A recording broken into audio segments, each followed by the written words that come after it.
Welcome to my channel friends. आज का हमारा टॉपिक है मोटिवेशन। मोटिवेशन के टॉपिक के बारे में बात करने से पहले मैं आपको एक शेर सुनाना चाहूँगा। शायर ने क्या खूब कहा है, तूफ़ान कर रहा था मेरे अज़्म का तवाफ़, तूफ़ान कर रहा था मेरे अज़्म का तवाफ़, दुनिया समझ रही थी मेरी कश्ती भंवर में है। तो फ्रेंड्स, आखिर मोटिवेशन है क्या? ये बहुत ज़रूरी है ज़िंदगी में आगे बढ़ने के लिए। आप अपने आसपास देख लो, कई लोग नेगेटिव होते हैं। वो लोग जो है ज़िंदगी में कुछ हासिल करने की सोच ही नहीं रखते। आप उनको जो भी काम करने के लिए बोलो, वो सिर्फ उस काम के लिए जो रास्ते में कठिनाइयाँ आ रही हैं, जो बाधाएं आ रही है, जो रुकावटें आ रही है, जो हर्डल्स आ रहे हैं, उसके बारे में बात करते हैं, लेकिन वो कभी पॉजिटिव बात नहीं करते। तो हमको ऐसे नेगेटिव लोगों से दूर रहना चाहिए और हमेशा पॉजिटिव सोचना चाहिए। मैं आपको अपनी ज़िंदगी का एक रियल लाइफ इंसिडेंट सुनाऊंगा। उस इंसिडेंट ने मेरी ज़िंदगी मुकम्मल तौर पर कंप्लीटली बदल के रख दी। मैं बचपन से इंग्लिश सीखने का बहुत ख्वाहिशमंद था। मैं इंग्लिश सीखना चाहता था, तो अपने घर से निकलकर मैं यूनिवर्सिटी जाता था। तो मैं रास्ते में ऑडियो बुक डाउनलोड करके रोज़ एक एक अलग अलग किस्म के बुक्स मैं सुनता था। लेकिन एक दिन मैंने एक बुक डाउनलोड की जिसने मेरी पूरी कंप्लीट ज़िंदगी बदल के रख दी।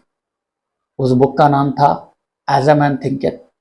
थिंकेथ एक ओल्ड इंग्लिश लैंग्वेज है, मॉडर्न इंग्लिश में उसे थिंक कहते हैं। उस बुक में ऑथर ने ये कहने की कोशिश की कि आप अगर पॉजिटिव सोचोगे, पॉजिटिव अफर्मेशंस दोगे अपने आप को, तो आपकी ज़िंदगी में पॉजिटिव रिजल्ट्स आएंगे। उसने ऐसी मिसाल दी कि आपका मन, आपका दिमाग, आपका जहन एक गार्डन की तरह है। उस गार्डन में अगर आप अच्छे फूल, अच्छे फल, इनके पौधे लगाओगे तो आपको वो फ़ायदेमंद चीज़ें मिलेंगी, अच्छे अच्छे फूल और फल मिलेंगे। अगर उस गार्डन को आप ऐसे ही छोड़ दोगे, उसको कल्टीवेट नहीं करोगे, उसको प्रॉपर से टेक केयर नहीं करोगे, तो उसमें घास फूस उगेगी, उसमें बुशेस उगेंगे, उसमें वीड्स उगेंगे, उसमें कोई काम की चीज़ नहीं, उसमें कीड़े मकोड़े पैदा होंगे। तो ऐसे अपने जहन के गार्डन में हमेशा अच्छी सोच रखनी चाहिए। एक कहावत है कि अच्छा सोचो, अच्छा बोलो और अच्छे कर्म करो। यही आपको मोटिवेट करेंगे हर चीज़ हासिल करने के लिए। क्योंकि दुनिया में ऐसी कई मिसालें हैं जहां पर लोगों ने नामुमकिन अचीव किया है। बल्ब के इन्वेंशन से पहले जिस साइंटिस्ट ने बल्ब इन्वेंट किया, उन्होंने हजारों बार इसकी कोशिश की, हजारों बार फेल हुए। उससे पहले लोग ये सोचते थे कि बिना तेल के, बगैर तेल के चराग कैसे जलेगा। लेकिन उस इंसान ने बगैर तेल के चराग जलाया।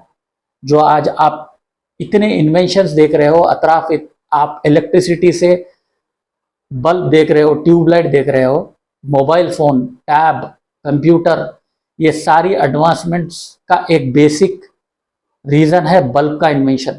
अगर बल्ब इन्वेंट नहीं होता तो ये सब चीज़ें, उन्होंने अंधेरी दुनिया को रोशनी दे दी। और एक दूसरा एग्जाम्पल हम लोगों के सामने ये है कि प्लेन का इन्वेंशन, एरोप्लेन का इन्वेंशन, दिनों और महीनों के सफ़र को घंटों में तब्दील करने वाले दो भाई हैं जो अमेरिका में पैदा हुए।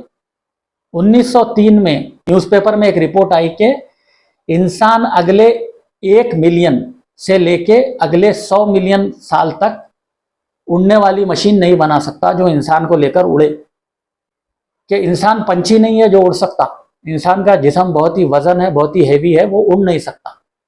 ऐसे कैसे उड़ेगा? 125 130 साल पहले ये नामुमकिन बात थी। कई लोगों ने अपनी जान गंवा दी इस ट्रायल के पीछे। लेकिन जब दो भाई जो बाइक शॉप में काम करते थे, वो लोग बाइक बनाते थे, उनके पास कोई बड़े बड़े अमेरिकन इंडस्ट्रियलिस्ट की फंडिंग नहीं थी, कुछ नहीं था, हम्बल बिगिनिंग्स थे। 12 साल की अनथक मेहनत के बाद कई सौ पार्ट्स के बराबर कोऑर्डिनेशन के साथ पहली बार एक फ्लाइट उन्होंने हवा में उड़ाई और दुनिया को ये चमत्कार करके बताया कि इंसान हवा में उड़ सकता है। कि हाथ पे हाथ धरे रहने से कुछ हासिल नहीं होता। और हमेशा नेगेटिव सोचते रहने से कुछ हासिल नहीं होता। हर किसी की ज़िंदगी में कुछ ना कुछ कमी है। जैसे जो इंडिया में, जो एशियन कंट्रीज़ में, जो अफ्रीकन कंट्रीज़ में लोग होते हैं, वो अपनी पूरी कोशिश करते हैं कि वो बाहर जाएं, अच्छी लाइफ उन्हें हासिल हो, पैसा कमाएं और लाइफ सेटल करें। और जो लोग यहाँ से बाहर जाते हैं वो लोग अपने होम कंट्रीज़ को मिस करते हैं, वो अपने कल्चर को मिस करते हैं, अपने खाने को मिस करते हैं, अपनी फैमिली को मिस करते हैं, अपने फ्रेंड्स, अपने दोस्तों को मिस करते हैं। लेकिन अगर आप वो मिस करते हुए वो चीज़ अगर आप अपने दोस्तों, अपने जान पहचान वालों में अगर आप आपकी वीकनेस बताएंगे तो आप जो है कमज़ोर पड़ जाएंगे। और आप एक बार कमज़ोर हो गए तो कल को मौका मिलने पर वही दोस्त, वही जान पहचान वाले आपको उस बात का ताना देंगे। तो कभी कमज़ोर नहीं पड़ना। और दोस्तों में कौन भेड़िए है और कौन भेड़ है ये पहचानना बहुत ज़रूरी है, क्योंकि बहुत से लोग ऐसे होते हैं कि मौका मिलने पर आपको उसी बात का ताना देंगे। इसके बारे में बहुत ही केयरफुल रहिए, क्योंकि सच्चा दोस्त अकेले में भी आपके साथ वही रहेगा, पूरी महफिल में भी आपके साथ उसी तरह का बिहेव करेगा। उसके बिहेवियर में अगर बदलाव आ गया तो वो आपका सच्चा दोस्त नहीं है। कोई भी उम्र में कोई भी कामयाब हो सकता है। इसके लिए आपको मैं 2 मिसालें दूंगा। अमेरिका के एक प्रेसिडेंट है जो जिंदगी में 10 बार फेल हुए, 12 बार फेल हुए, लेकिन 60 साल में जाकर वो अमेरिकन प्रेसिडेंट बने और इतिहास में वो अमेरिका के सबसे बेहतरीन प्रेसिडेंट्स में उनका नाम आएगा। और एक मिसाल आपको देता हूं, आज जो आप इतना फेमस ब्रांड KFC देखते हो, उनकी उम्र जब उन्होंने रेसिपी लेकर रेस्टोरेंट्स में शुरू किया, केंटकी में जाकर जब उन्होंने प्रमोट करना शुरू किया अपना बिजनेस, उनकी उम्र 65 साल थी। अगर वो सोचते कि 65 साल मेरी उम्र हो गई तो आज KFC एक इतना बड़ा कॉन्ग्लोमरेट नहीं बनता था। इसकी वजह है पॉजिटिव थिंकिंग। ना आपको कम उम्र रोक सकती है, ना आपको ज़्यादा उम्र रोक सकती है, सिर्फ आपको आपका जहन ही रोकेगा। क्योंकि एक बात सोच लो, your mind is your best friend, your mind is your worst enemy. अब आपको उसको अपना सबसे बेहतरीन दोस्त बना के ज़िंदगी में आगे बढ़ना है, तरक्की करना है। और जो भी आप प्लान करोगे, जो भी हासिल करना चाहोगे, वो किसी से शेयर मत करो, क्योंकि टांग खींचने वाले लोग दुनिया में हर जगह है। आप अगर अपना फ्यूचर प्लान उनको बता दोगे, उनके सामने कहोगे कि मैं ये करना चाह रहा हूँ, वो लोग अड़चने पैदा करेंगे, राह में रुकावटें डालेंगे, नेगेटिव बातें बोलेंगे। किसी को कुछ मत बोलो। 6 महीने, साल भर, 2 साल, 5 साल के लिए गायब हो जाओ, अपने आप को तैयार करो, ऐसा अपना जहन बनाओ और ऐसी कामयाबी की उम्मीद रखो। लॉ ऑफ अट्रैक्शन ज़रूर काम करता है। तो हमेशा पॉजिटिव रहो और मुश्किलों से मत घबराओ। जितनी आपको मुश्किल आएगी उतनी आपकी कामयाबी होगी। क्योंकि एक बात याद रखो, इंग्लिश में एक कहावत है, प्रॉस्पेरिटी स्पॉइल्स, एडवर्सिटी टीचर्स। तो बुरा वक्त बहुत कुछ सिखा के जाता है। कि एक चीज़ और जहन में रखो, हीना रंग लाती है पत्थर पर घिस जाने के बाद।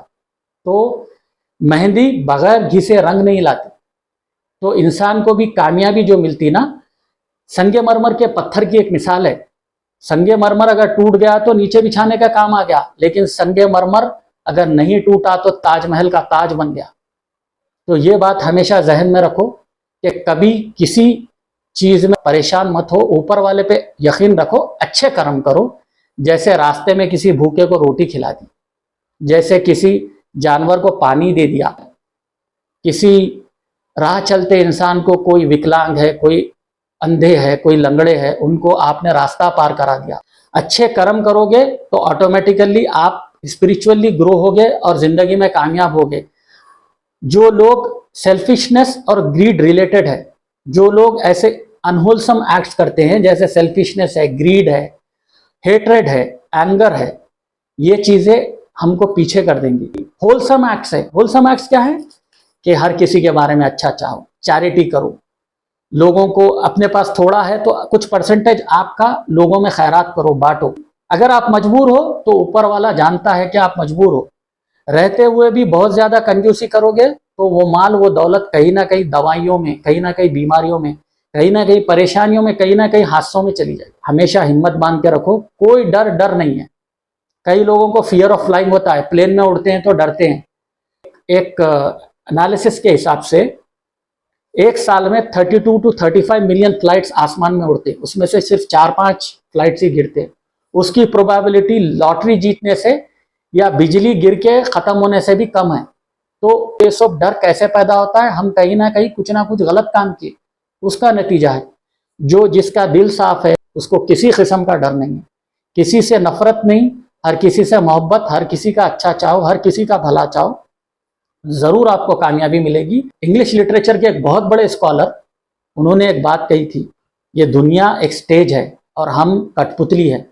खुदा ने ये एक संसार सजाया है, जैसे संसार की मिसाल बाजार की तरह है। बाजार में जिस तरह रोशनी चमक दमक होती है, जब वक्त खत्म हो जाता है तो सब अपनी अपनी लाइट बंद करके घर को चले जाते हैं। हमको ये चाहिए कि हम अपना रोल अच्छे से निभाएं, और आप अपनी पर्सनालिटी में ये एनालिसिस कर लो कि आप किसके लिए बने हो। एक आदमी जो अच्छा पब्लिक स्पीकर बन सकता है, अच्छा ओरेटर बन सकता है, अच्छा प्रोफेसर बन सकता है, अच्छा टीचर बन सकता है, अगर आप उसको ड्राइवर बना दोगे या लेबरर के काम पे लगा दोगे तो वो सूट नहीं करेगा। सबसे पहले आपको एक अपना एनालिसिस, स्किल एनालिसिस करना होगा, सेल्फ रिफ्लेक्शन करना होगा। उसके बाद एक विजन बनाना होगा कि आपको क्या हासिल करना है जिंदगी में।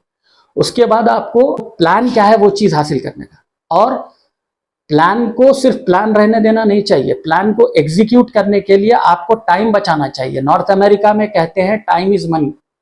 तो टाइम अगर वेस्ट करोगे, बेकार की चीजों में टाइम लगाओगे, दौलत खोकर आ जाएगी, पैसा खोकर मिल जाएगा, लेकिन टाइम वापस कभी नहीं आने वाला। तो टाइम को बराबर से यूज कीजिए और आगे बढ़ने की कोशिश कीजिए। आखिर में मैं अपनी बात इस शेर से मुकम्मिल करना चाहूंगा, गिरते हैं शहसवार ही मैदान जंग में, वो तिफल क्या गिरे जो घुटनों के बल चले।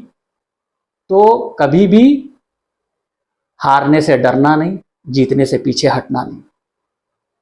आप सबके लिए मेरी दिल से दुआ है। Stay connected, stay motivated, take care.